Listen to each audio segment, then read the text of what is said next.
Katie for coming. She's going to talk to us about loneliness and markets.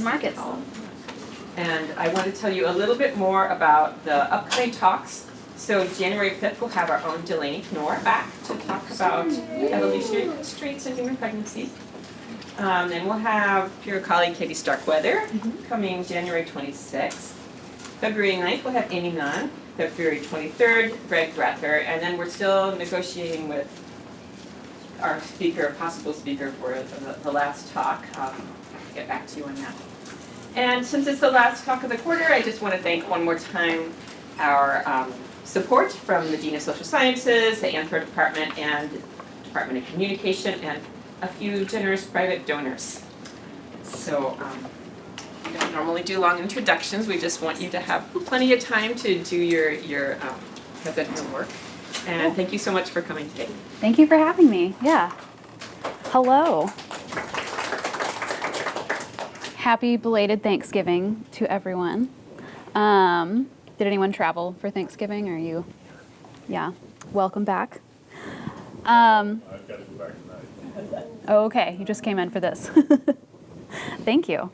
I've only ever attended Beck Talks over Zoom, and I'm really happy that they are over Zoom. I think that's a really great way to provide community, which is relevant for the topic I'm going to talk about. So thank you for having me. I had a lovely drive down from Santa Barbara this morning.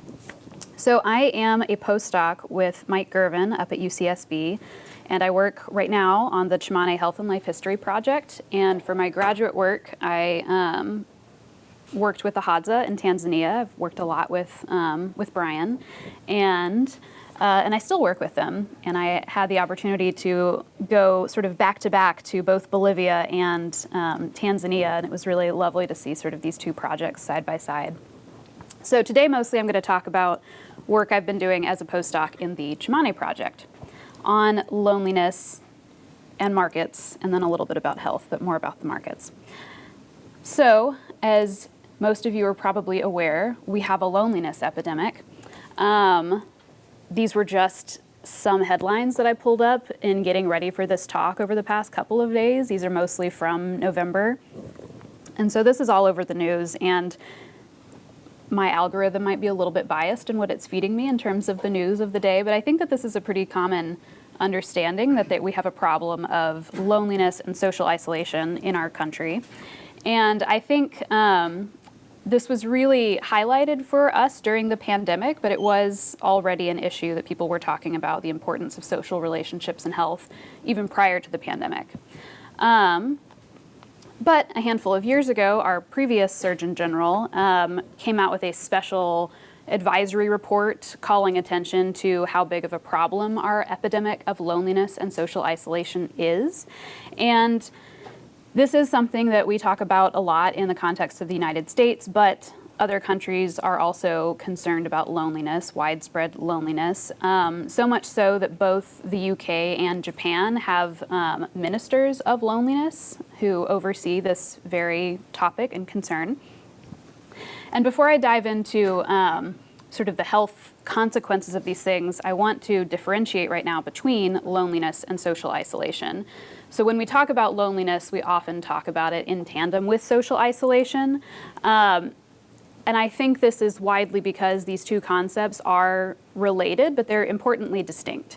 So social isolation is some measure of objectively how alone are you? And we use measures like, do you live by yourself? Or how often a week do you have face-to-face interactions with people who you trust?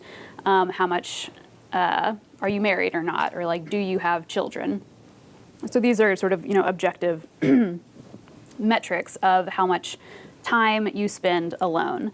Loneliness, on the other hand, is the subjective, distressing feeling that whatever state your social relationships are in, it's not what you wish that they would be. Something about your social relationships, that can be the quantity or the quality, is deficient or lacking. And so these things can correlate. People who live alone, for example, might be lonelier, but you also have plenty of people who are not married, who live by themselves, who are perfectly happy and feel fine with the quantity and quality of their social relationships. So I'm going to spend most of my time talking about loneliness, not social isolation, but I do want to differentiate between these two. So We talk about these as an important public health issue for two reasons. The first is that loneliness and social isolation are really common. So on the right here, we have the 3 questions that make up the 3-item UCLA loneliness scale, and they are: how often do you feel you lack companionship or lack company? How often do you feel isolated from others? And how often do you feel left out? And about half of US adults report that yes, at least sometimes or often they feel this way. And it is also important as a public health issue because not only is it prevalent and common, but it impacts health. So both loneliness and social isolation independently have impacts on our physical and cognitive health and function. People who are lonelier often are also shown to have accelerated cognitive decline later in life. Loneliness and social isolation impact our overall cardiometabolic health, and they also, if you are lonelier and more socially isolated, this is associated with increased risk of all-cause mortality.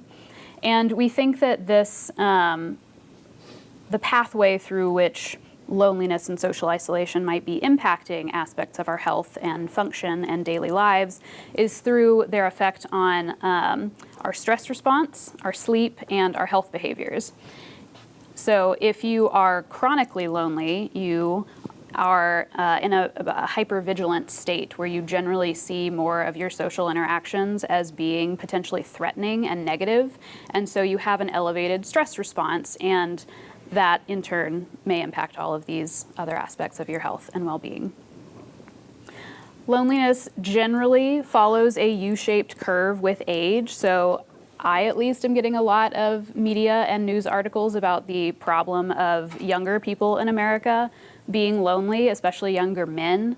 But larger meta-analyses show that we don't really see consistent differences between men and women in loneliness. There might be a difference in how readily women may admit to being lonely as opposed to men, but overall it seems like we see pretty similar rates.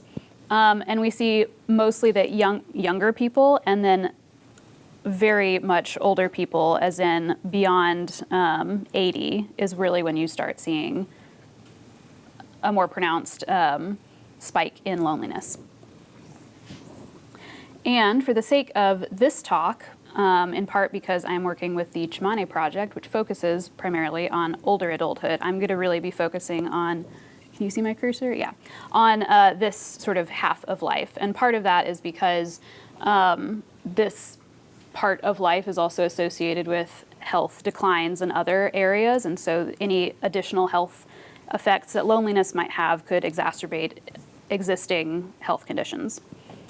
If we ask people in the United States, this is from a recent Harvard Graduate School of Education study that was released, if we ask people why loneliness is such a problem in the United States, people have pretty common reasons they cite. At the top here, with 73% of respondents calling attention to this, we have technology.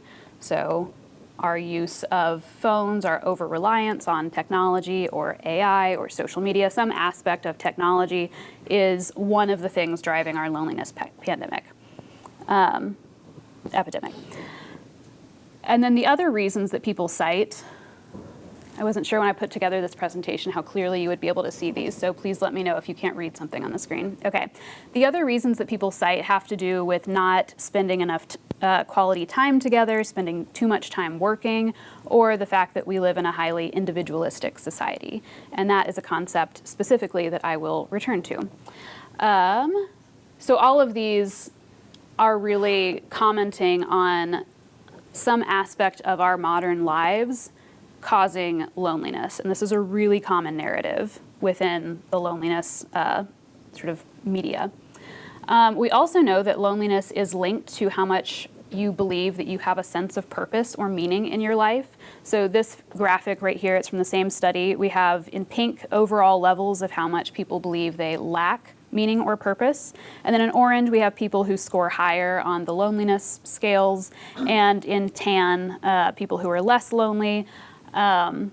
are less likely to report that they don't have a sense of purpose or don't feel needed. So this is what people say in the United States about why we have a problem of loneliness. But I'm going to zoom out further now and talk about loneliness more broadly and why people think either it exists at all or why overall people think that it's so prevalent right now. And these are not mutually exclusive theories. They sort of aim to explain different aspects of loneliness. The first one that I will talk about is the evolutionary theory of loneliness by John Cacioppo and colleagues. This is very much in keeping with Randolph Nessie's good reasons for bad feelings concept, which is that we humans are social beings and our social relationships and our social interactions are critical to our health and our survival, and they have been throughout our evolutionary history. And so feelings of loneliness, when they are transient, motivate you to seek out interactions and social relationships that are going to help you survive and thrive. And then it's when you feel loneliness more chronically that's when you see health consequences associated with always being turned on in a hypervigilant, threatening state. The other set of theories I'm going to talk about, and I'll spend more time on today, is this modernization mismatch idea of loneliness. And people generally fall into two camps, and so I'll separate them here. Either you think that the existence of loneliness itself is recent, and so there are some historians and psychologists who say that prior to the 1800s or the Industrial Revolution, we didn't even have loneliness as a feeling or a concept. So this would contrast with the evolutionary theory of loneliness, indicating that yes, humans feel loneliness sometimes, and that's part of our biology and our shared experience. They say that it's specifically the individualistic ideologies that really were promoted during and then after the Industrial Revolution, a focus on the individual and a degradation of social value of people that led people to feel loneliness as a feeling. And so the idea that these researchers put forth is that some aspect of lifestyle change following the Industrial Revolution that has to do with individualism is what underlies loneliness and its existence. The second set of researchers, and I think this is a bigger group and camp of people, indicate that it's really just the high prevalence of loneliness in places like the United States that is more recent. Again, calling attention to the Industrial Revolution as a pretty key time of changing lifestyles. So one of the key stats put forth is that prior to the Industrial Revolution, most households were not solitary. People did not live by themselves. And although living by yourself is not the same as feeling lonely, there was, after the Industrial Revolution, an increase in the number of solitary households. And we especially see that number increase in the US in the 1970s and onward. And so the high prevalence of loneliness is due to some aspect of changing social ties and social structure that accompanied the Industrial Revolution, and then especially more recently. And that brings me back to this idea of individualism. So once again, I'm going to focus mostly on older adults for this presentation. Here we have older adults in two highly individualistic countries, the United States and the UK, where we see a high prevalence of loneliness. It sort of depends on what poll or study you read, but usually we see either 20 or 25% of older adults in the United States are lonely. In England, it's usually about 20%, somewhere around there. But a recent meta-analysis of several countries around the world looked at loneliness prevalence where there was data on older adults and adolescents and younger adults as well. And it turns out that if you break loneliness down in Europe, for example, across geographic region, that you do see some differences emerge. And actually the lowest prevalence of loneliness they found was in the sort of Scandinavian, Northern European countries, which we would argue are more individualistic. And we actually saw higher prevalence of loneliness in the Eastern and sort of Southern European countries, which we might think of generally as more collectivist than the Northern European countries. And this is actually a really common myth of loneliness, that people who live in individualistic cultures and countries must be lonelier than people who live in collectivist countries. And sometimes this comparison is accurate, but on the whole, this doesn't pan out. If we look at data more broadly from lower and middle income countries as well, we have much more limited data, but we do find a similar prevalence of loneliness, somewhere between 10 and 25%. It's a pretty big range among older adults in lower and middle income countries as well. And that brings me to the study I'm going to talk about today. So far, all of the data we have on loneliness is from people who rely heavily or exclusively on the market economy. And I think that's important if we have this really common narrative about some aspect of our modern lives being what drives loneliness, either its existence or its high prevalence. I think it's important to look in contexts where we can, where we don't have people solely relying on the market economy for their well-being. So, today I'm going to talk about data on loneliness in the context of the Tsimane Health and Life History Project. And I know that you've had speakers from this project here plenty of times, but if you are not familiar with this project, it is a longitudinal study on health and aging that has been going on since about 2002, initially just with the Tsimane forager horticulturalists in lowland Bolivia. That's the pictures on top here.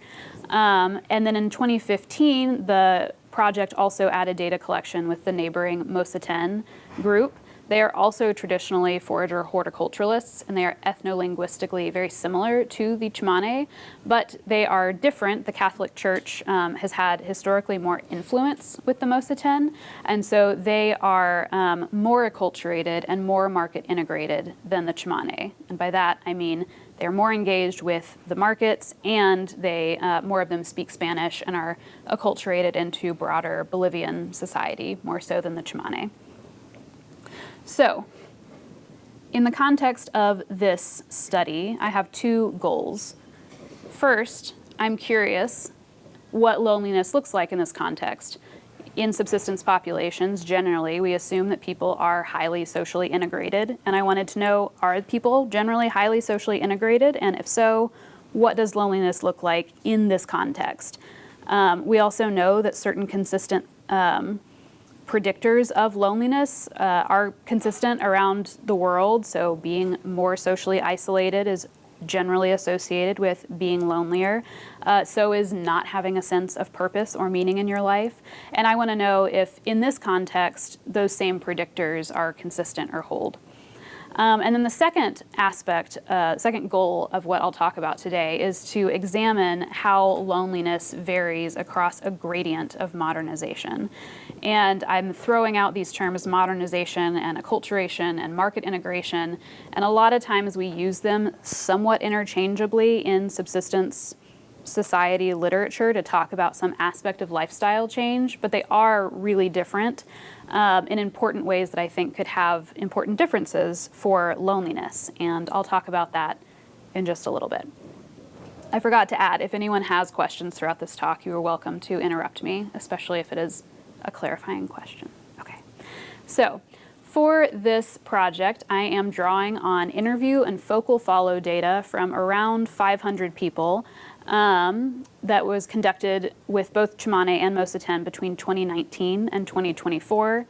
I started out wanting to look at social isolation as well as loneliness, but most people, as you will guess, are not socially isolated, and so I found it more insightful to look at social integration, which I'm sort of considering the flip side of social isolation.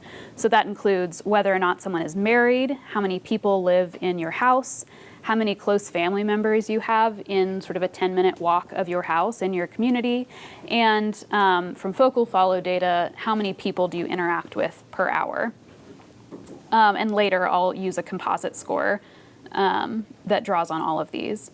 For loneliness, I'm using that same 3-item UCLA loneliness scale that I talked about a little bit earlier. This one has 3 possible responses that get 1, 2, or 3 points. how often do you lack companionship, feel left out, or feel isolated from other people? And you can either say hardly ever, sometimes, or often, and your responses are summed up, so you can get a possible score of anywhere between 3, that would be not lonely people, and then 9. And I'll mostly present data of a continuous loneliness score instead of using this binary, are you lonely or not? But I do have some data on that as well, using a 6-point cutoff, which is commonly used in other countries. And then also, I think that because having a sense of purpose and meaning in your life is also highly associated with whether or not you are lonely, at least in high-income contexts, I'm also including a measure of having a sense of purpose, which itself is a composite score of 2 questions with the same response possibilities, and they are how often do you feel needed by the people around you, and how often do you feel your life has a sense of meaning? Okay, so I'm going to start with talking about how socially integrated people are. So first, this is marital status. On the left, we have Tsimane. On the right, we have Moseten. And these are different age categories here, under 65 all the way up to 75 and older. And we can see that most people are, in yellow, married. And but there are some people who are not married, and that number increases. The proportion of people who are unmarried does increase with older age, which you can imagine would make sense as people's spouses die. Within the context of this particular study, we do not have data on whether or not someone who is unmarried because they are widowed or divorced, and I think that's a really important thing to look in next, but that's not part of this particular study. So most people are married. Next, I'll show you household size. This figure here is now showing you the proportion of people who live alone, and you can see that most people in yellow do not live alone. But there are some people who live by themselves, and a larger proportion of people in those older age categories live alone. But by no means do most people live alone. We see that the average household size for both Moseten and Tsimane falls somewhere between 3 and 4 people, and that's actually a little bit lower than what we see in Bolivia more broadly, where the average household size is closer to 4 or 5. Okay. Next, how many family members do you have in your community is quite high for people. The average for Tsimane was 21 family members who don't live in your household but do live in your community, like a 10-minute walk from your house. And for Moseten, it was 17. So these are very high. Didn't see much of an age effect of how many family members you have in your community. And then finally, most people do interact with other people over the course of an hour, somewhere between 1 and 2 individuals, and a very low percent of people don't interact with anyone over the course of an hour. And there's obviously the caveat there that this is focal follow data, so there is the observer present. Okay, so on the whole, most people are highly socially integrated, but at older ages especially, we do see that some people are less socially integrated. We see on the whole that these measures are a little bit lower in the Moseten than the Tsimane, but by no means are the Moseten socially isolated as a group. These are socially integrated groups of people. Okay, so now we are going to look at loneliness data. Here we have in orange the Tsimane and in purple the Moseten. And on the x-axis, again, we have age, and we have 2 different y-axes here. So first, on the left side, we have people's actual loneliness scores between 3 and 9. And here is that 6-point cutoff above which people are considered lonely. And you can see that there aren't that many people above that line. But there is a fair amount of variation there, and we do see an increase in loneliness and in your loneliness score at older ages. The right side axis is your probability of being lonely, which is what these lines are drawing our attention to, and you can see that your probability of being lonely, being above that 6 points, is higher for people in older age cohorts, but still even at 90, where we have only one or two people, it's not even, your probability of being lonely is quite low. So that's great. These people are not incredibly lonely. That's great news. Okay, now I'm going to jump into the things that we see are associated with loneliness. So this is a beta coefficient plot showing the effects of first age and sex and population on loneliness. So anything that falls on the left side of that dotted line means that it has a negative effect on loneliness, and anything on the right side of that dotted line means that that has a positive effect on loneliness. And so one thing that I will draw attention to here is that only people 75 and older compared to people under 65 have a significantly higher loneliness score. In this model, where I further control for these measures of social integration and control for whether or not you have a sense of purpose, we can see that the effect of age is attenuated. So being 75 or older is no longer significantly associated with a higher loneliness score when you take into account the fact that more people who are 75 and older are unmarried or live in smaller households or have slightly fewer community members nearby. And then I also want to point out that of all of the things that we consider predictors of loneliness, marital status really stands out as being very important. Anytime I included marital status in the model, it really swamped almost any other effect that we saw.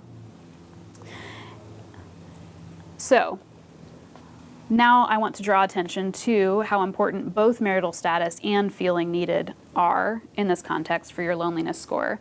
So on the left, we're going to look at sex differences in loneliness based on if you are married or not. And on the right, we will look at how much of an effect feeling needed has on your loneliness score if you are married or unmarried. Okay, so in yellow, we have people who are married. In gray, we have people who are unmarried. And first of all, you can see that people who are married generally have a low loneliness score across the board. Both males and females have low loneliness scores, whether if you're married, and even if you don't feel needed often at all, you still have a loneliness score if you're married. But if you are unmarried, we see, especially if you are male and unmarried, you have a higher loneliness score, and this is consistent in both the Tsimane and Moseten. And then over here, if you are unmarried, but you feel needed pretty often, you have a lower loneliness score than someone who's unmarried but never feels needed. So we see that having a sense of purpose, feeling needed, and being married are important for loneliness scores in this context for slightly different subgroups of people. Okay, so first goal was to look at loneliness and its predictors in the context of this socially integrated population. So first of all, yes, most people are socially integrated, but there are some individuals, especially people 75 and older, who are vulnerable to being isolated in the context of the Tsimane and Moseten. We do see that measures of social isolation, so being unmarried specifically in this context, is associated with a higher loneliness score. And if you are unmarried, then feeling needed and having a sense of purpose seem to do some work in buffering you against a higher loneliness score. And these are pretty consistent with the predictors that we see in higher income contexts as well with loneliness. Okay, now I want to spend a little bit of time diving into this idea of modernization and loneliness, back to these theories of loneliness that have to do with the problems of our modern lives. So to look at loneliness across a gradient of modernization, I have 3 different points of comparison that I'll bring up. I've got people living in high-income countries who I've presented a bit of data on already, and then I've got Tsimane and Moseten. Tsimane are slightly less market integrated and acculturated than Moseten, but both of these groups are less market integrated than people in high-income countries. So now I would like to take a moment to dive into what I'm talking about with modernization, market integration, and acculturation. So I'm broadly calling this hypothesis the modernization mismatch. And I've been using 3 terms so far. The first one, modernization, I'm thinking about specifically modernity as a process. lifestyle and social changes, cultural and social changes that accompany processes of industrialization and capitalism and individualism, things in the late modern era that occur around or after the Industrial Revolution. Okay.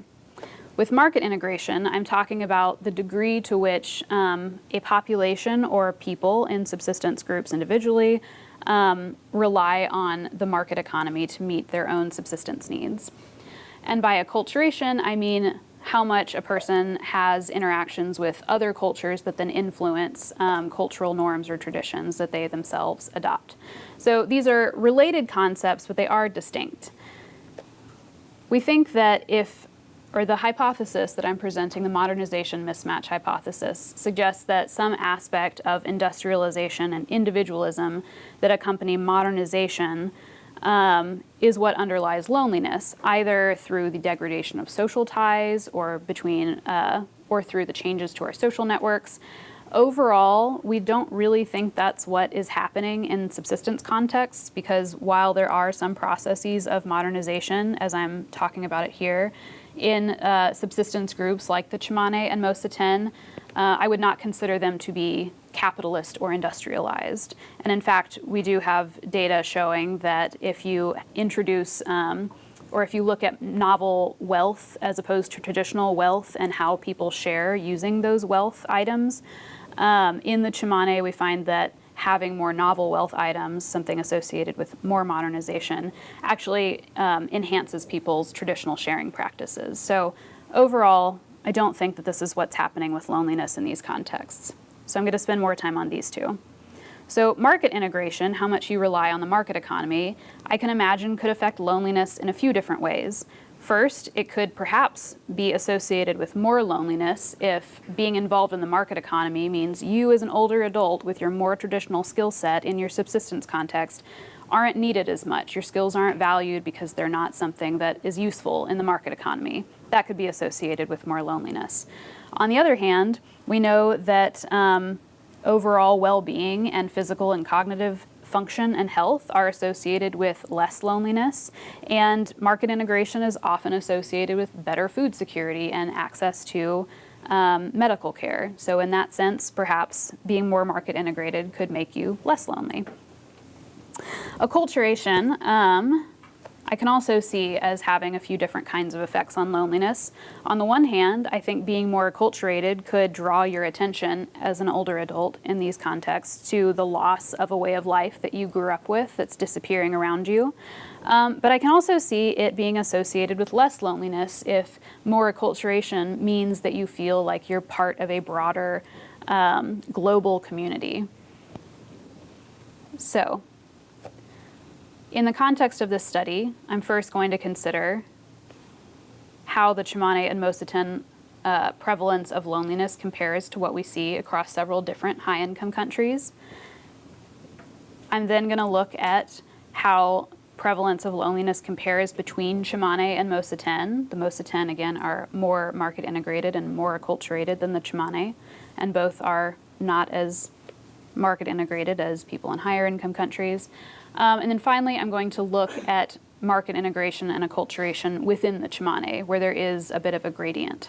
And to look at that, I'm going to use these measures specifically. For market integration, I'm using a measure of how frequently people use or cook with common market foods, so like salt and pasta and flour and sugar, and then also your community's proximity to a town with a market. For acculturation, I'm going to use years of schooling and how fluent in Spanish, the national language of Bolivia, you are. Originally, I was going to look at how these measures compared across all Tsimane and Moseten, but there really wasn't enough variation within the Moseten in these measures, so I'm just going to consider it within the Tsimane. Okay, so first of all, starting with the first point of comparison, this is the prevalence of loneliness among older adults, broadly using 50 and older per these population studies, where this is the prevalence of loneliness using that same 3-item UCLA loneliness scale, where 6 or more points means that you are lonely.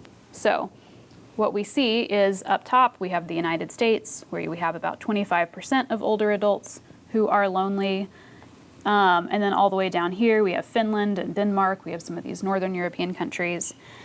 And the first thing that sticks out at me is that the Tsimane and Moseten fall smack dab in the middle of this range of prevalence that we see. So Tsimane prevalence is up around 12%. That's really close to Belgium and Luxembourg. And then the Moseten have a lower prevalence of about 9%, really similar to Spain. So the first thing that we see here is that in the context of a subsistence group, where we have less market integration and less acculturation than high-income countries, we do not find an absence of loneliness. It still does exist. It is not as high as what we see in the United States. That's true, but it falls within this range that we see. The second thing that sticks out to me is the second point of comparison between the Tsimane and the Moseten. So once again, the Moseten are a bit more acculturated than the Tsimane, and we see less loneliness among them, and slightly higher loneliness among the Tsimane. And so we spent some time talking about why this might be exactly. And one of the things that we think might be going on here is that we have all these measures of social integration, like marital status and your household size, but those measures do not capture overall how socially connected you are, which is a separate concept, and includes measures like how often are you engaged in community events and how much do you trust your community. What we know from years of field work in these communities is that Moseten communities are much more intentional than Tsimane communities, which are sort of loose clusters of related family members and households. Moseten communities are closer together. They have better access to water and electricity, so geographically they are closer together to access those utilities on the grid. The Moseten are also, because the Catholic Church has historically had a bigger influence for them, they have many more community and religious events. So here on the bottom is a picture of that Mike Gervin, my advisor, took the last time he was in Bolivia and visited the Moseten on their Elder Appreciation Day. And I think this really highlights one of the key differences here. They have celebrations and community events that Moseten participate in, and that's not captured in our measures here. We also know generally from work in other subsistence groups and in this community that market integration is associated with better food security and more access to medical care. And so it's also possible that the Moseten, we see less lonely there because overall they have better social support structures in place. I'm really excited about the upcoming data collection that is happening right now in the field, because we have added questions not only about follow-up questions about loneliness, but we also have questions about how much people participate in community events and celebrations and how much they trust their community. And so I am looking forward to diving more into what is going on with the Moseten specifically, and how sort of we could better capture their overall social connectedness, and if that might help us understand the difference between Tsimane and Moseten loneliness. Okay. So now I'm going to consider loneliness in the context of just the Tsimane. And once again, here are the measures I'm using. They're all interrelated, but in the context of what I'm showing you here, I'm considering them separately. So I am interested in the association between these proxy measures of modernization and loneliness. And remember that we have different reasons that we could think that modernization might positively or negatively impact loneliness.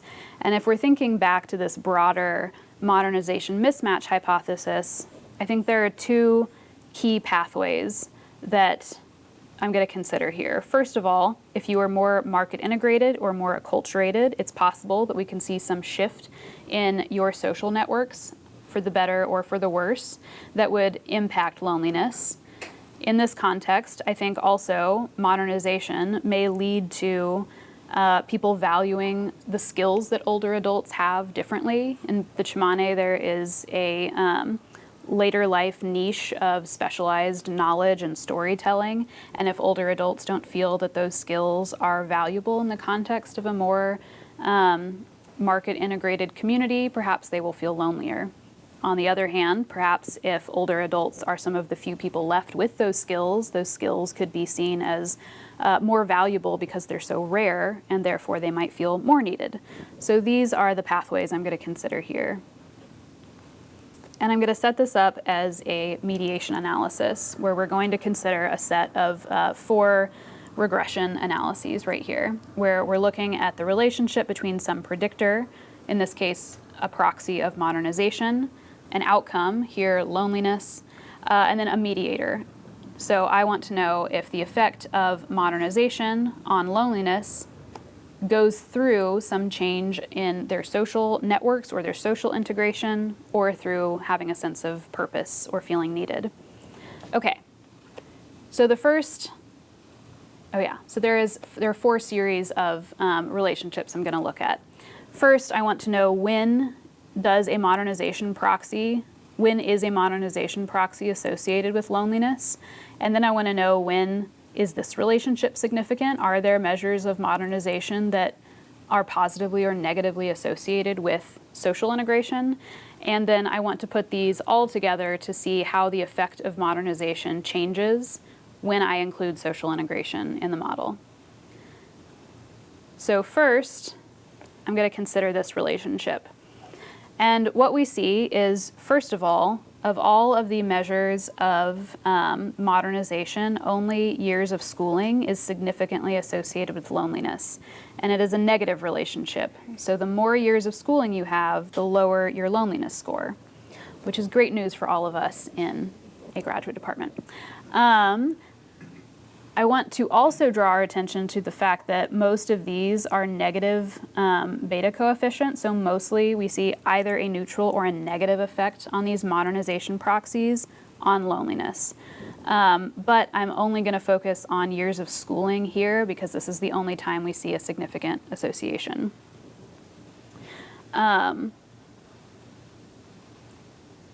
Next, I want to look at when these modernization measures impact social integration, and I find that there is generally a positive association between these proxy measures and social integration. So the more modernized you are, the higher your social integration, and this is a composite measure that includes marital status and your household size, and the other measures that I brought up. So we have some indication that we might see a positive effect overall through social integration on loneliness. This relationship we've talked about a little bit before already. We see that people who are more socially integrated have lower loneliness scores. When I put these all together, I find that once I control for how socially integrated you are, the effect of how many years of schooling you have disappears and no longer significantly predicts loneliness. When I run formal mediation analyses, I find that social integration partially mediates the effect of schooling on loneliness. So some of the effect of schooling on loneliness is going through its effect on social integration. I'm going to run through the same thing with sense of purpose. First of all, this relationship is the same. Here we see that only schooling is significantly associated with loneliness. Schooling is also positively associated with having a sense of purpose. Having a sense of purpose is negatively associated with your loneliness score.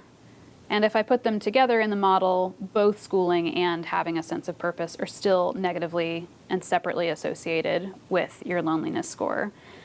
So there is no mediation happening. Having a sense of purpose does not mediate the relationship between the years of schooling and your loneliness score. If I include both purpose and social integration in the same model, I find that they are both significantly associated with loneliness and schooling is not.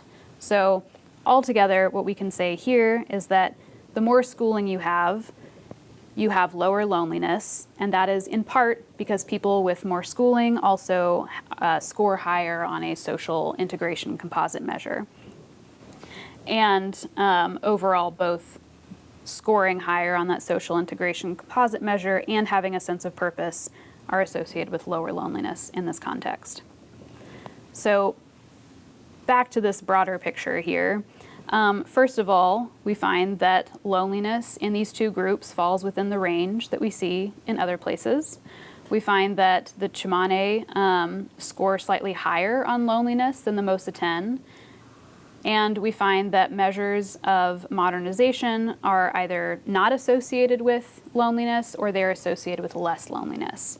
And I find this really interesting to look at as a big picture, because when we consider the really common narrative in the United States about loneliness, it is that some aspect of modern lives, like technology or our hyper-individualism, are reasons for the high prevalence of loneliness we have. And I'm curious if this range of modernization, this gradient we see, perhaps if we're up at the top here, then we do see that more modernization is associated with more loneliness. But when we're down here at this end of the gradient, perhaps the most important effect of modernization is on social support and food security, and perhaps that's why we're seeing a positive association between modernization and having less loneliness. So overall, there are remarkably consistent patterns that we see here. First, that measures of social integration are important for loneliness, and that having a sense of purpose is important for loneliness. And then looking at this with a really big picture, I think that having really good social support is also important for loneliness. So if we think back to the people in higher income countries and we divide out Europe into those northern and southern or eastern European countries where there are geographically different amounts of loneliness, in more collectivist cultures, people generally assume that your family is going to be the one providing the support and the care, especially for older individuals. And in more individualized populations, the United States excluded, the government may provide that kind of social support because it's not assumed that the family will provide that kind of support.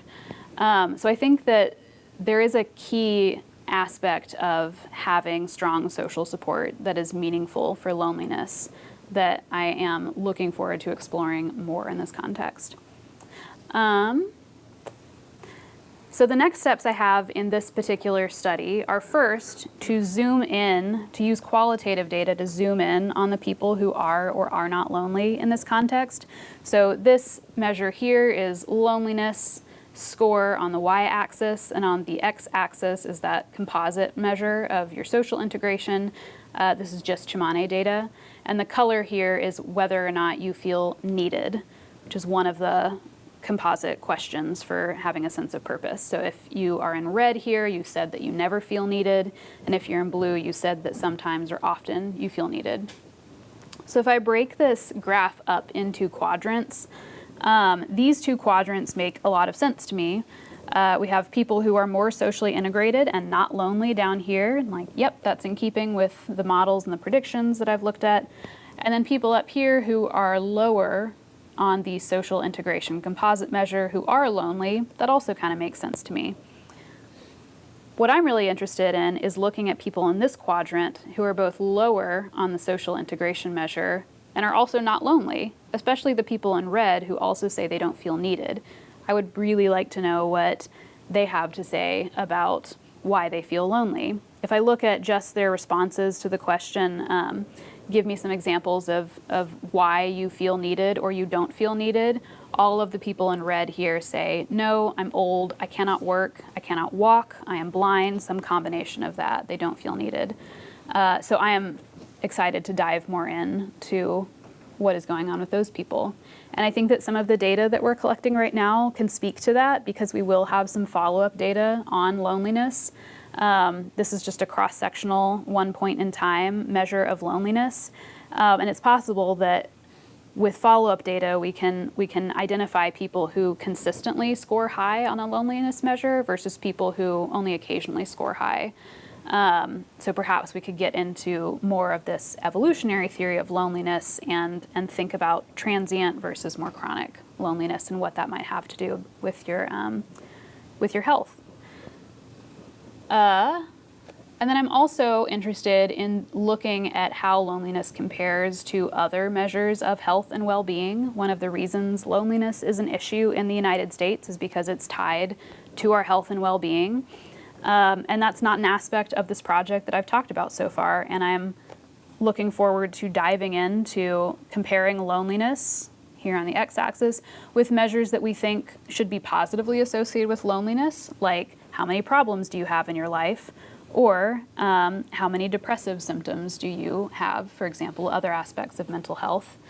And then I'm also interested in looking at how it compares to things we would assume should be negatively associated with loneliness, like self-rated health and your productivity.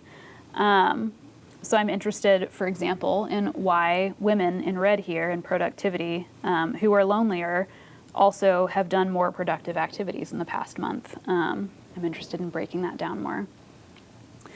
And then finally,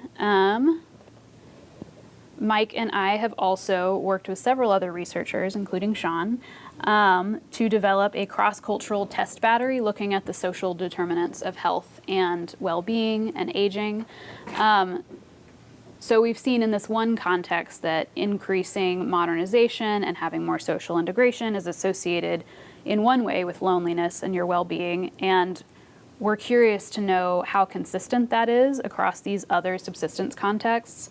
So this past summer, I went to both Bolivia and Tanzania, and I got to see side by side the ecology and the context of both the Tsimane project and the Hadza, where I do my work when I'm not working on the Tsimane project. And they're very different ecologies here, and one of the main differences that I see, because I went over the summer, is that everyone is interested in working with or seeing the Hadza and their way of life. They are one of the remaining hunter-gatherer populations in East Africa. And so there is a lot of tourism that happens, especially over the summer, with the Hadza. And so being older and having really good skills in terms of your ability to pick up a stick and start a fire is really valued there, because you can show it to tourists, and that becomes a more marketable skill. Another big difference between these two populations is that if the Tsimane, who live in the Amazon, want more land and they want to farm more land, they can just expand into the Amazon. The Hadza, if they want to go back to or engage more in hunting and gathering, there isn't much of a bush to go back to, and so they don't have that option like the Tsimane do to sort of return to a more traditional subsistence way of life. So I'm really curious to explore this more and look at these two things. And I think that is all I'm going to say for right now. So thank you so much for your attention and for having me here. Thank you.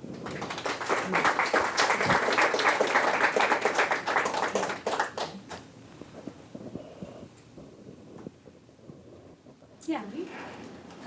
Such a wonderful talk, first of all, like really easy to follow. Great.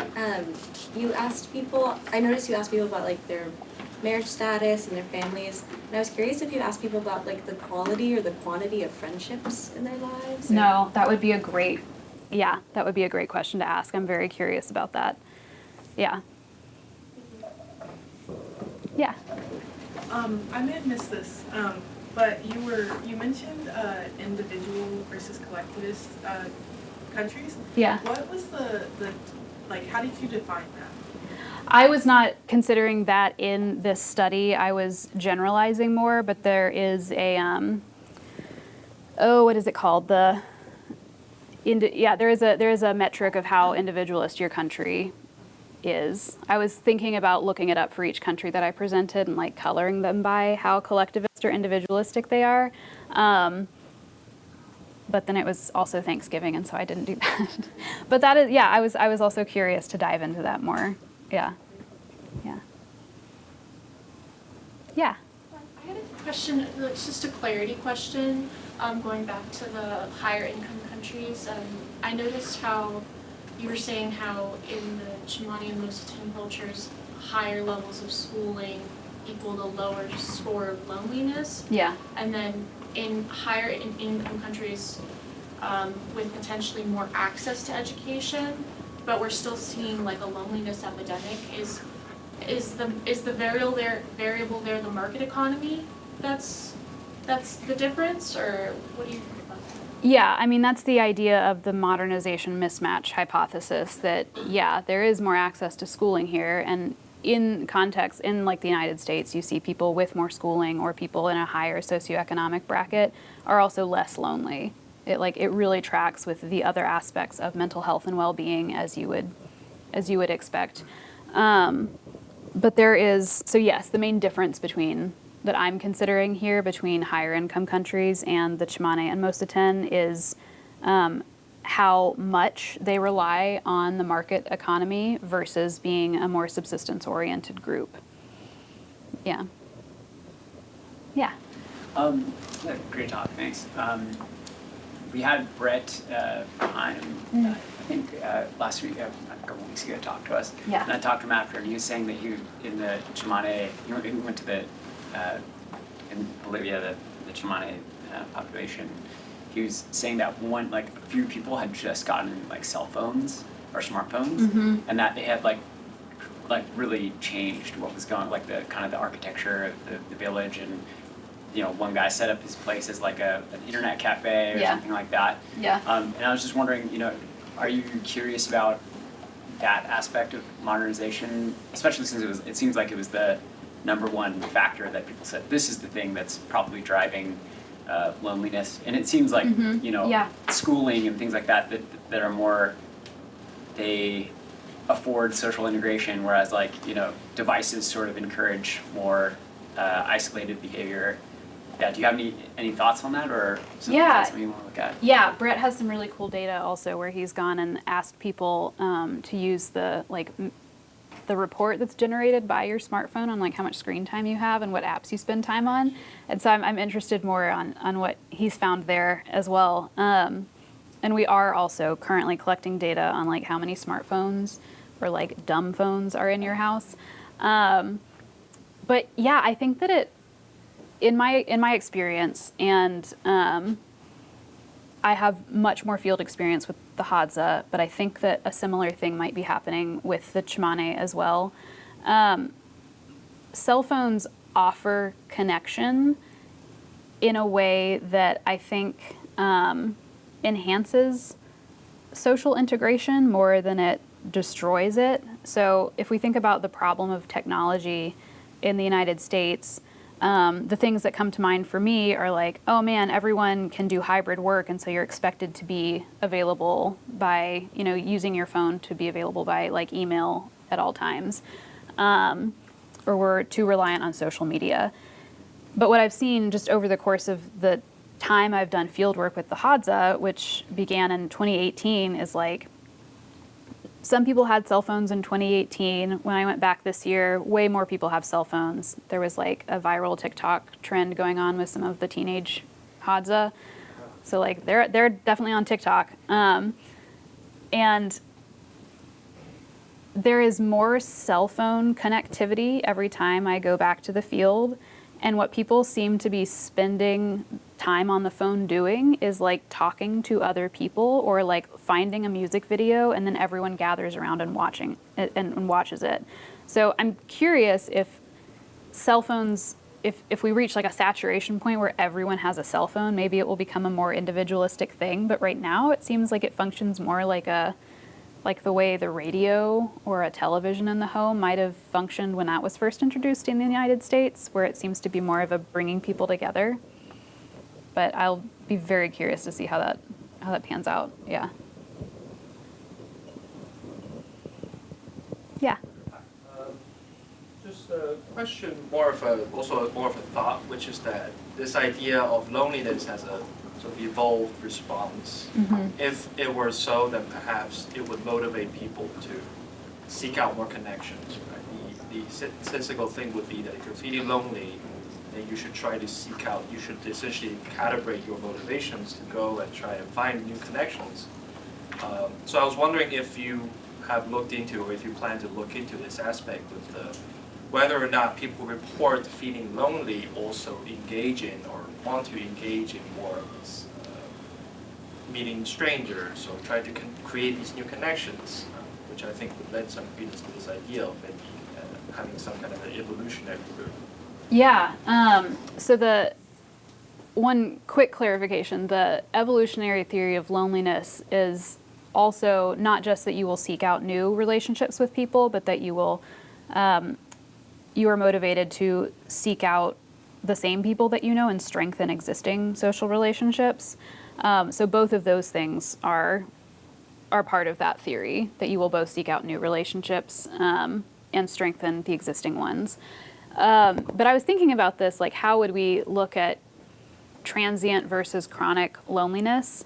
And what you just suggested, I think, is something I was curious about. Like if we have a large number of people who on these individual loneliness questions said that they sometimes feel this way. They didn't say often and they didn't say never. And I wonder, in keeping with what you just suggested, do we see more social connection or even better social or health outcomes among the people who say sometimes as opposed to often or never? I think that could be sort of one way that we get some insight into that. So if loneliness is an evolved behavior or feeling that is beneficial in some way, I would expect people who do occasionally feel lonely then have better outcomes. I was translating and piloting this cross-cultural test battery with the Hadza this summer.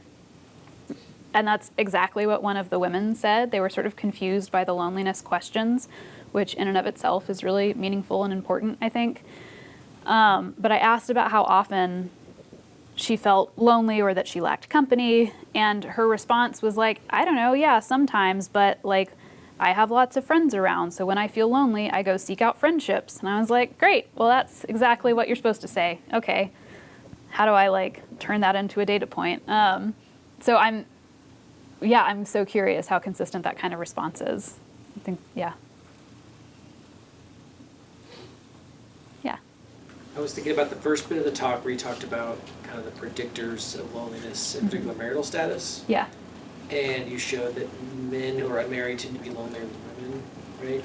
Yeah. Have you looked at social network differences between those two groups, or the role of productivity? Because I was thinking with him, older women tend to live with their daughters and grandchildren and have an important role in households, and older men tend to be sort of outcast and are seen as very useful if they're single and don't have a family. So.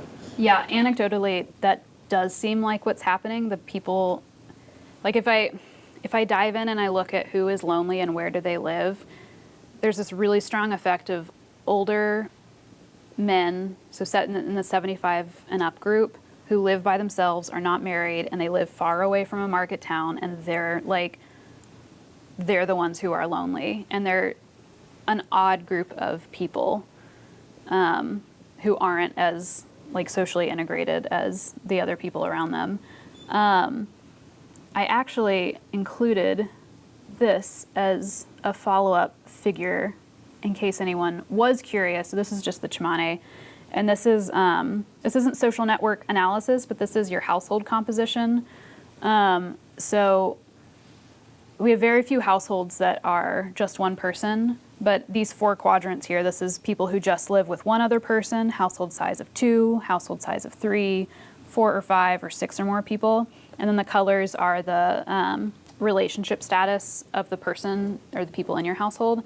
So you can see that if you have a household size of 2, it's really likely that this pink or salmon color, that the person you live with is your spouse.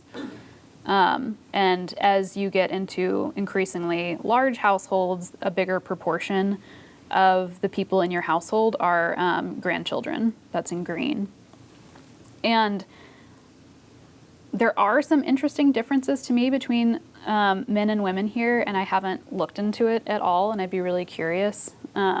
We do have all of this productivity data that I'm excited to dive into. This productivity questionnaire asks people about 3 types of activities. So first, sort of these traditional activities that we would associate with productivity in sort of a traditional anthropology sense, like, did you hunt last month? Did you fish last month? And then we have a whole second set of questions that have to do with other things that you do that are critical to your well-being that aren't necessarily food production, like fetching water or building a fire. And then we have a third category asking people about sort of other social contributions, like how often does someone approach you to mediate a conflict in your community, or how often have you like done storytelling or taught someone a skill? And so that's part of this big productivity questionnaire we have. And I think that's going to be really useful and interesting in looking into like, especially why people feel needed or not, and what's going on with the people who are sort of at the highest levels of loneliness as well. Yeah. I'd also be curious about the role of adults in the household on loneliness, because if you have like a small household with just children, you're still with other people but you might feel lonely. Yeah. Because if you've got other peers around, we found that this summer that some women were in the household raising kids, but they were saying that they were lonely because they didn't have anyone else to talk to when there's kids around. Right. Yeah. That's the focal follow data that I drew on for the number of people you interact with in an hour. The data is there. I just have not dived into it yet, but it's the next step of that particular set of data analysis is to look at like who is it that you're interacting with and what's the context. Because the sort of example that you just gave in the HIMBA is also one of the really common things cited in the United States for like, wow, we're talking so much about how lonely younger men are, but it turns out women are the primary caregivers in all of these different contexts, and they're super lonely. It's just no one's paying attention to them because they're doing all of the unpaid, unacknowledged labor. So slightly different context from the HIMBA, but I think that is an interesting, the age difference in the age distribution. Like how much are the people in your household just depending on you versus like a peer who you can interact with? Yeah.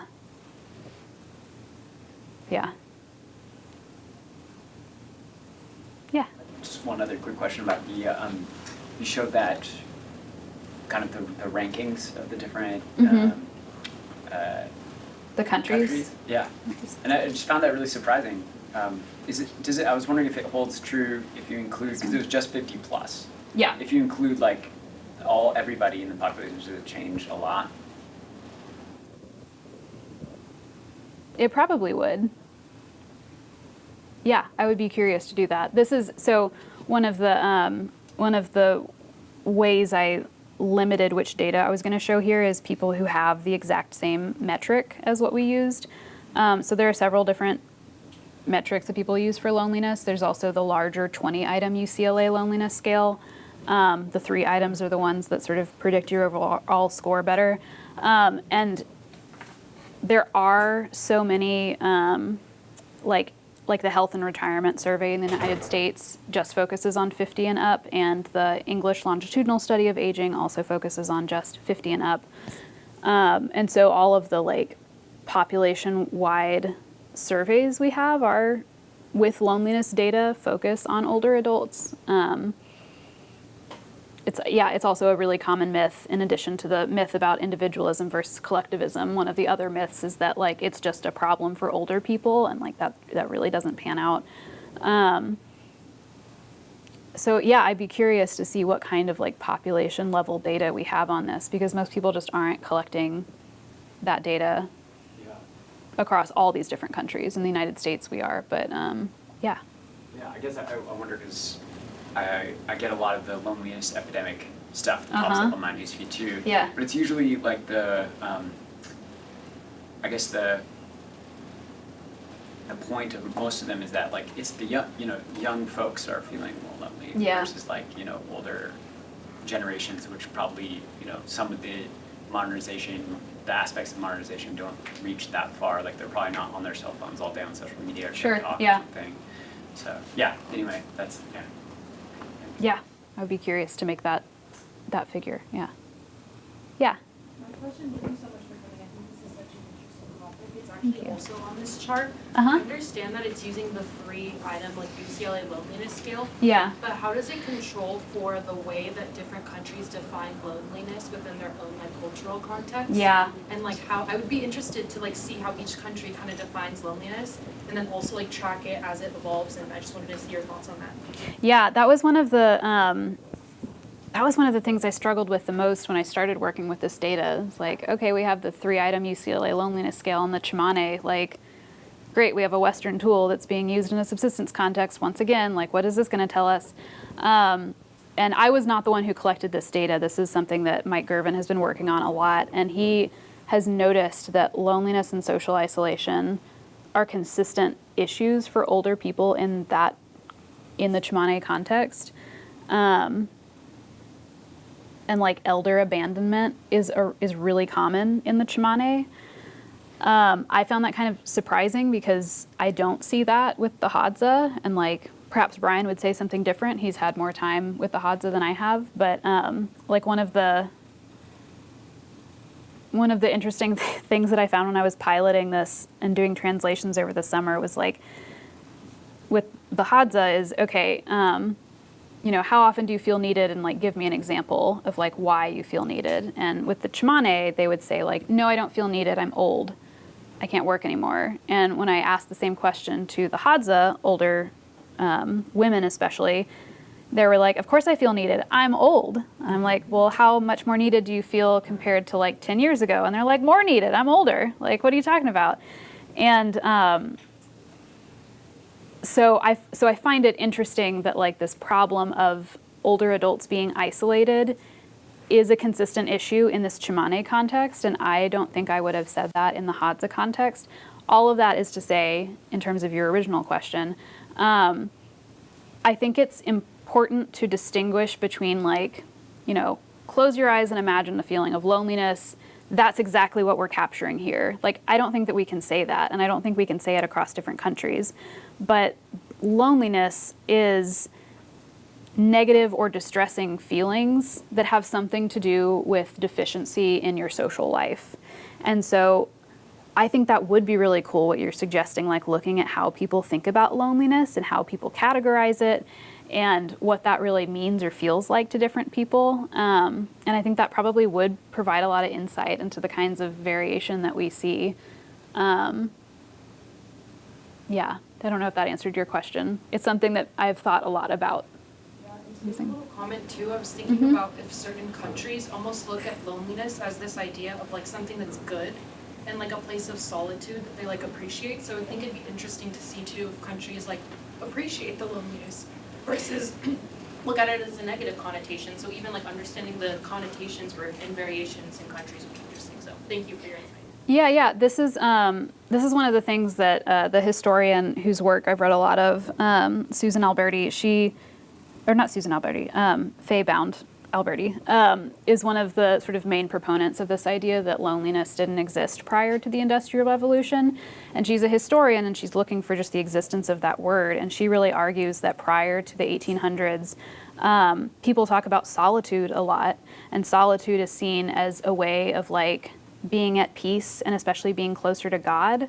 And so it does have a really positive connotation, and that at least in her research and her work, she doesn't see the word loneliness appear until after you have these more like Marxist ideologies about like the individual as a cog in a machine. And I do think what you're talking about is probably, so loneliness by definition is a negative or distressing feeling, but I think to get at what you're talking about, I think it would be interesting to look at how different, how much discrepancy there is between social isolation and loneliness. So if they hang together really, really tightly, then I would imagine you're in a place where being alone is negative and you don't like it. But if you have situations where people are isolated by the metrics we use, like living by yourself, who are still not lonely, then I would imagine that, you know, like my own grandmother lived by herself and felt very autonomous until like her 90s and loved living by herself. Like she had family members nearby, but she was very proud that she had her own house. And so in that context, she would have been socially isolated per the like marital status, living alone status metric, but she wasn't lonely. Yeah, so I think that would be interesting to look at like country-specific discrepancies between that correlation between how much time do you spend alone and like how negative do you feel about that. Yeah. Yeah.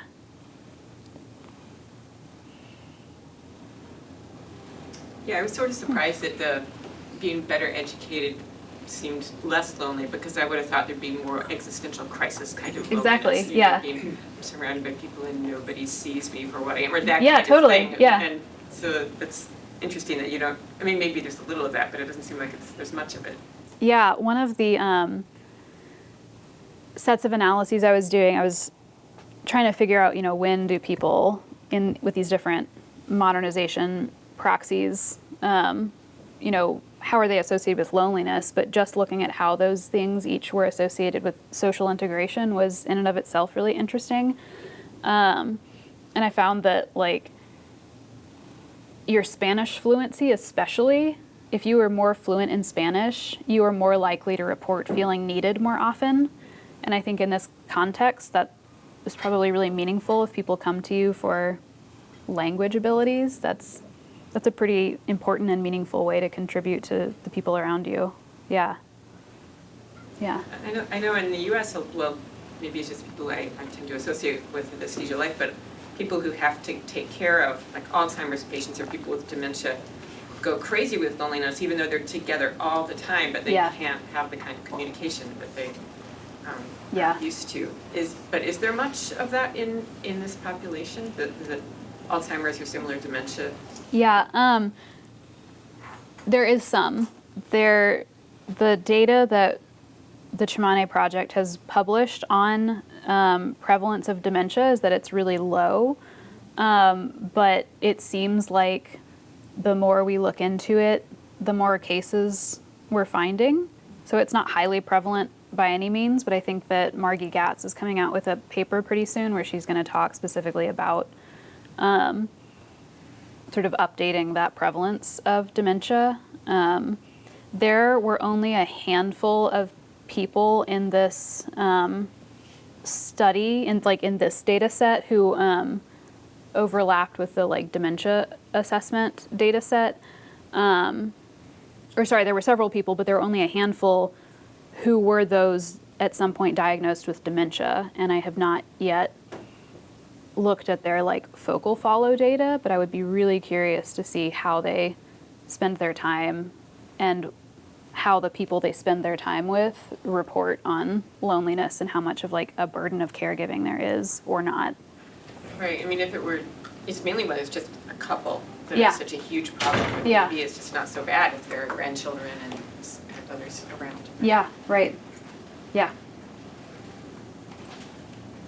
Yeah. So it was interesting, even if not surprising, that purpose in life is negatively correlated. But did you ask them about which purpose? You talked about to them what purpose they were talking about? In the Tsimane? Yeah. Yeah. The examples they gave. So the themes that emerge are, and they're a little bit different for the Tsimane and the Moseten, which in and of itself is interesting. The vast majority of people who say they feel needed in the Tsimane, or not the vast majority, sorry, the largest percent of consistent answers, was providing some kind of child care. And then right after that, it was some kind of property or animal care. And those two things were usually given in tandem. It was I feel needed because my son, I watch my grandchildren and my son's house when my son goes to San Borja to do work. And so they call on me to watch their stuff. And then there were a handful of people also who said well, I help out, I go fishing with my son or I go hunting. So mostly for the Tsimane, it was childcare. And then for the Moseten, it was the responses were a little bit difficult to interpret because it seemed like they were saying, it's just their company that is important. But so for example, the question was, how often do you feel needed? And then can you give me some examples of how you feel needed? And a lot of people would say well, yeah, I feel needed because people come visit me. And to me, what I hear with that, and when I followed up with the anthropologists who were collecting the data on this, is like, yes, this is the evidence I have that I feel needed. People still come visit me, which is sort of different than I feel needed because I babysit and that's my use. So the way people were hearing the question was like a little bit different. Any mention about something spiritual or religious in this concept of purpose in life, or this was absent? That wasn't part of this study. Like that was, no. Like we didn't have an. Maybe the case in Western society. Sure. Yeah. Yeah. That's one of the reasons that people cite for why people think loneliness is so prevalent in the United States is like a lack of spiritual life, specifically tied to how community engaged people who are religious are. Yeah. One of the questions we have in the upcoming data collection, though, includes like how often you participate in community and religious events, which is different than spirituality, but it is, interaction with religion in some capacity. Yeah. Yeah.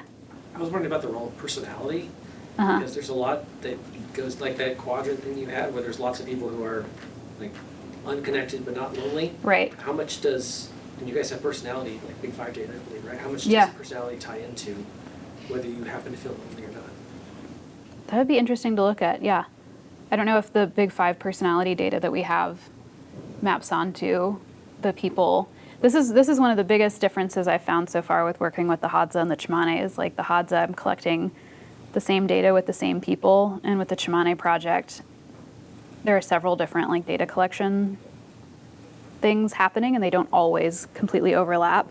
So I'd be interested to look at that. I think like I've divided this up into quadrants, but like it's just based on sort of a halfway point in both axes. But I think that like there are a few people who are actually socially isolated in this quadrant. Like you'd really have to be down here to be considered socially isolated. But that would, I wonder. That's cool. Yeah. I thought it was terrific. Thank you. And all of you sitting here, I am the 9-year-old. That concept of purpose is the hardest thing Yeah. to find that. I think the reason that bright people is that they stay in their field. The term is not the greatest. I know you don't like to talk to me. But I think if you really, that purpose issue is so important. And it's hard to get at 85 or 90, right? You think about it. But a lot of you were bright and all that stuff, but I thought it was terrific. The only thing my question is, have they done any studies, because I'm sort of feeling, between a person who's optimistic and pessimistic? Time in with your question. Especially, well, probably every age, but especially over 80, et cetera. Have they done? I'm not familiar with that data, but that would be really interesting. Yeah. Yeah, I think that would probably, I know that there's been a lot of work recently on how much community trust there is, which is that's not the same thing as like pessimism, optimism, but there's such a lack of community trust right now that seems really tied to political polarization in terms of thinking about optimism or pessimism about the future. So that would be so interesting to look at. Yeah. They have done studies using, trying to use like sense of purpose as an intervention for lonely older adults, where they just have people start volunteering. And like, I think the interesting thing in that set of literature is that your sense of purpose does not need to be like super profound. Like, like I myself, if I'm feeling lonely and like no one needs me, like I feel better if I just go to the grocery store and talk to the person at the checkout line, which is not the same as volunteering, but like. No, but I think that's true. I did 10 years of babysitting. Yeah. I watched my granddaughter. Yeah, that's wonderful. That's gone, and so I really need to find. It's hard. Yeah. Any suggestions or what?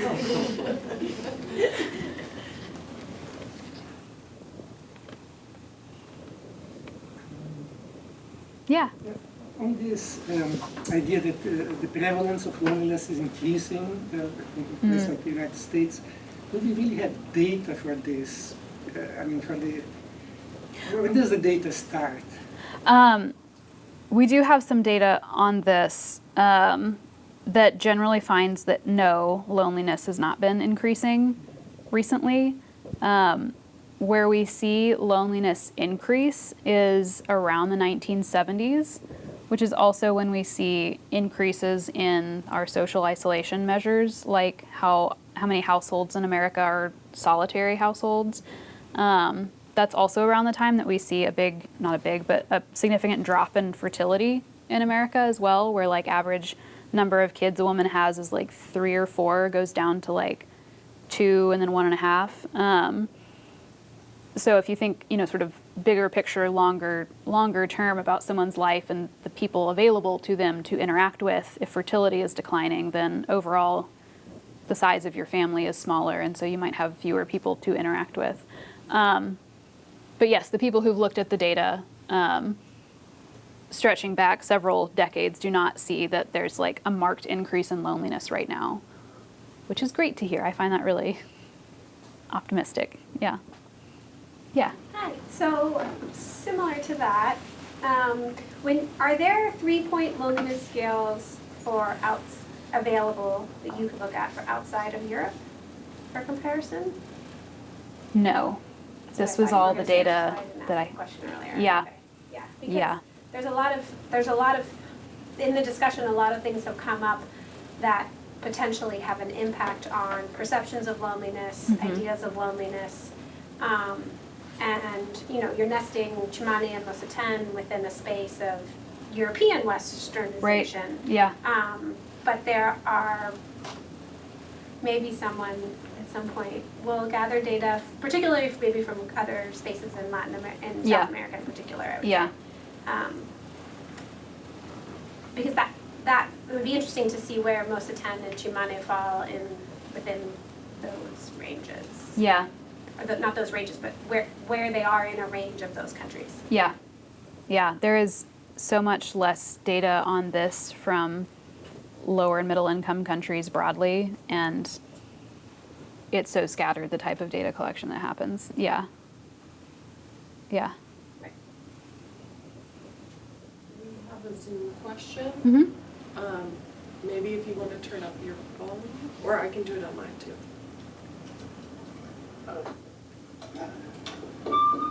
Well, can you hear me okay? Yes. Okay. First, thank you for your talk. I'm extremely frustrated that I put it on my calendar at the wrong time, so I missed most of the talk, so I'm going to have to listen to the recording. So please just tell me if the answer to my question is already there in the recording. Okay. But we know that even among speakers of the same language, and there's a huge amount of research on this in English, a very small change in the wording of an item in a questionnaire or an interview can have a huge difference in the rates of response of various kinds. And I'm concerned when I see, for example, these, what I think are pretty much nonsense lists of the happiest people in the country, where the people are the happiest in the world and so forth, because people aren't answering the same question. You can't find in every language a word that has, we can't find in any other language, a word that has the same meaning as happy with all its cultural weights and significance and so forth. Yeah. So the question is, how comfortable do you feel, and what do you think the issues are in comparing different populations on the UCLA loneliness scale, 3 items or any number of items, because you're not asking the same questions in the different languages? Yeah, that is, that is a great question. Yeah, I grappled with this a lot, and it's also one of the reasons why if in this entire study, you will not find me performing any kind of statistical analysis where I compare how people respond on the same questionnaire across different countries. That's one aspect of this that I don't think would be appropriate to, for example, put into the same statistical model. But I think this also gets back to what I was saying just a little bit earlier with, I'm sorry, I don't know your name, but we were talking about the concept of loneliness and like Western scales to measure this outside of a Western context.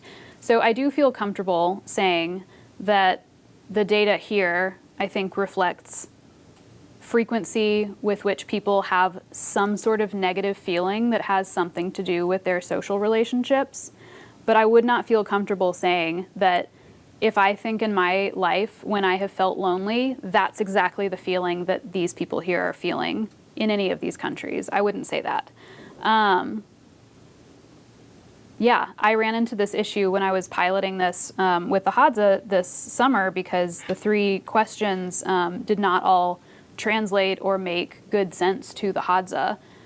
There is another version of this questionnaire where you just ask people how frequently they feel lonely. So instead of trying to like sidestep it, you just ask them the question. And I know when I was working on translations of these questions with the Hadza, like the questions about feeling left out especially didn't really translate. They're like, well, what do you mean left out? Like, we're not like secretly making plans that someone can't join in on. Like, to have a concept of feeling left out, you also need a concept of inclusion. And that wasn't something that they felt. Like, there was no, the example they gave was like, okay, let's say one person wakes up and says, like, I want to walk to this village today. Like, everyone else is welcome to join. They're not like, oh no, you can't come with us. Like, that's not something that happens in their community. Which makes me personally want to look more into like a single item question in that cultural context at least. I'm also really curious to talk with Sean and Brooke about how that went this summer and with Amanda Leah and how that has gone with the Turkana and with the Orang Asli as well to see how much trouble people in different sites had in translating the questions. Yeah. We're out of time, but we can have more questions during coffee for those of you who are physically here. So thank you again. Thank you.